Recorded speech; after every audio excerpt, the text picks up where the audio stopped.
dash him 2100 centimorgans. Oh my goodness. He is your uncle. Oh my goodness. Thank you guys so much. Miranda immediately started crying, and she was not born when Michael disappeared, but that loss definitely is felt by following generations of a family. And even though she never knew Uncle Mike, the loss that her mother and her aunt and her grandmother felt was very apparent in her reaction to the news that we had found Uncle Mike.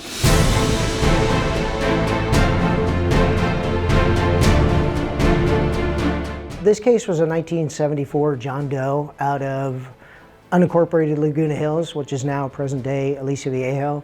A couple dune buggy riders were off-roading in a remote area of the county. They had stopped to take a break. They looked over the hillside and discovered a deceased male down the hillside.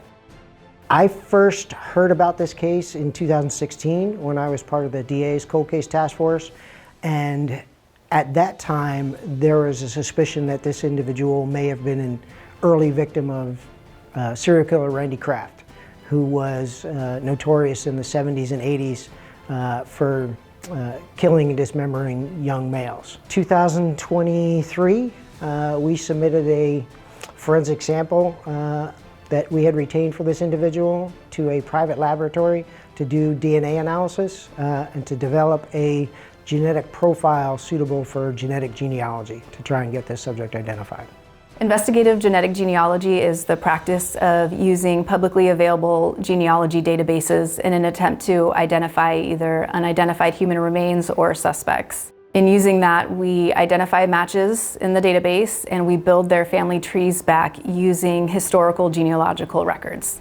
From there, we try to connect each match to each other, and then we're able to build those families down in an effort to identify the subject that we're trying to identify. This new technology allows us to do things that have never before been possible. We were initially limited way back in the day to just doing blood typing. And then we were able to do relationships using STR, traditional DNA technology, to establish close familial relationships or even do specific identifications. Now, through the use of IgG, it gives us a broad range of familial relationships to try and identify these unknown individuals. It has completely changed how we identify John and Jane Does. We've had 3 identifications just in the last maybe 6 months or so. We wouldn't have identified those 3 any other way. This is a groundbreaking technique, and when I saw how it was used to identify the Golden State Killer, I knew that this was how we were going to be able to do it. Michael's physical description matched that of the John Doe. I asked the sister if anyone in her immediate family had ever taken a direct-to-consumer DNA test, and she told me that her daughter Miranda had.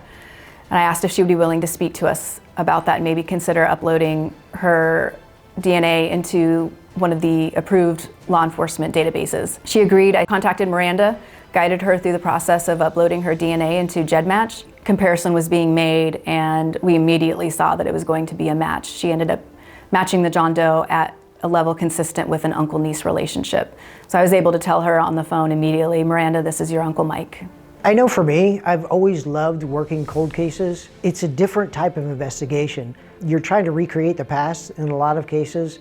That is exceptionally difficult. Obviously, people pass away, they forget, there's the destruction of evidence. So to try and recreate these investigations contemporarily from old records a lot of times is difficult, and I just love the challenge.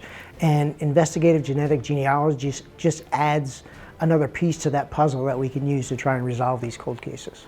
I did spend a lot of time and effort being trained in this technique, and that was all worth it. The second we saw Michael's mother, she was glowing the whole time we were talking to her, and being able to give her some of the answers that she had had for nearly 50 years made every piece of homework and every effort, all 10 months that it took us to identify Michael, absolutely worth it.